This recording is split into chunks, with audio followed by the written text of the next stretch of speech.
السلام علیکم دوستو، کیسے ہیں آپ سب؟ دوستو آج میں آپ کے لیے خوبصورت سی واقعہ لے کے آیا ہوں، سمجھداروں کے لیے نشانیاں۔ ایک عابد نے خدا کی زیارت کے لیے 40 دن کا چلہ کھینچا، دن کو روزہ رکھتا اور رات کو قیام کرتا تھا۔ اعتکاف کی وجہ سے خدا کی مخلوق سے یکسر کٹا ہوا تھا۔ اس کا سارا وقت آہوزاری اور راز و نیازی میں گزرتا تھا۔ 36ویں رات اس عابد نے ایک آواز سنی، شام 6 بجے تانبے کی بازار میں فلاں تانبا ساز کی دکان پر جاؤ اور خدا کی زیارت کرو۔ ناظرین، 36ویں رات اس عابد نے ایک آواز سنی، شام 6 بجے تانبے کے بازار میں فلاں تانبا ساز کی دکان پر جاؤ اور خدا کی زیارت کرو۔ ناظرین، عابد وقت مقررہ سے پہلے پہنچ گیا اور مارکیٹ کی گلیوں میں تانبا ساز کی اس دکان کو ڈھونڈنے لگا۔ وہ کہتا ہے، میں نے ایک بوڑھی عورت کو دیکھا جو تانبے کی دیگچی پکڑے ہوئے تھی اور اسے ہر تانبا ساز کو دکھا رہی تھی۔ اسے وہ بیچنا چاہتی تھی، لیکن دوستو وہ جس تانبا ساز کو اپنی دیگچی دکھاتی وہ اسے تول کر کہتا 4 ریال ملیں گے۔ وہ بڑھیا کہتی 6 ریال میں بیچوں گی۔ دوستو کوئی تانبا ساز اسے 4 ریال سے زیادہ دینے کو تیار ہی نہ تھا۔ آخر کار وہ بڑھیا ایک تانبا ساز کے پاس پہنچی۔ تانبا ساز اپنے کام میں مصروف تھا۔ بوڑھی عورت نے کہا، میں یہ برتن بیچنے کے لیے لائی ہوں اور میں اسے 6 ریال میں بیچوں گی، کیا آپ 6 ریال دیں گے؟ دوستو تانبا ساز نے پوچھا، صرف 6 ریال میں کیوں؟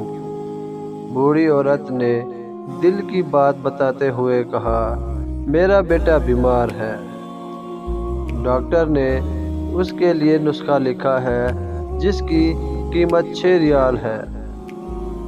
دوستو تانبا ساز نے دیگچی لے کر کہا، ماں یہ دیگچی بہت عمدہ اور نہایت قیمتی ہے، اگر آپ بیچنا ہی چاہتی ہیں تو میں اسے 25 ریال میں خریدوں گا۔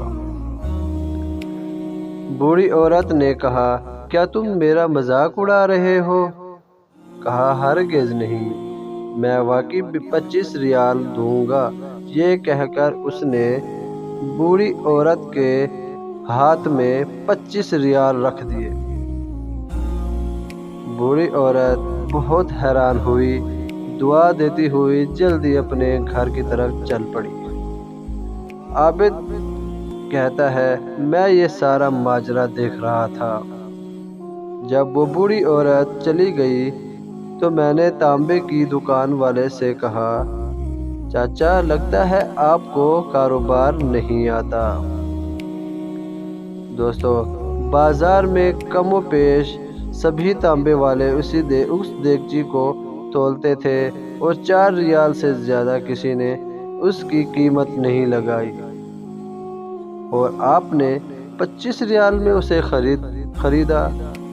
بوڑھے تانبے ساز نے کہا، خریدنے کے لیے اسے پیسے دیے ہیں، میں نے 1 ہفتے تک اس کے بچے کی دیکھ بھال کے لیے پیسے دیے ہیں، میں نے اسے اس لیے یہ قیمت دے کہ گھر کا باقی سامان بیچنے کی نوبت نہ آئے۔ عابد کہتا ہے، میں سوچ میں پڑ گیا، اتنے میں غیبی آواز آئی، چلہ کشی سے کوئی میری زیارت کا شرف حاصل نہیں کر سکتا، گر تو ہواؤں کو تھامو اور غریبوں کا ہاتھ پکڑو، پھر تمہیں میری زیارت ہو جائے گی۔ یاد رہے کہ ہم دنیا میں خدا کی زیارت نہیں کر سکتے، اس سے مراد اس کا یقین اللہ کی ذات پر پختہ اور کامل ہو جائے گا۔ دوستو یہ آج میری کاوش آپ کو کیسی لگی؟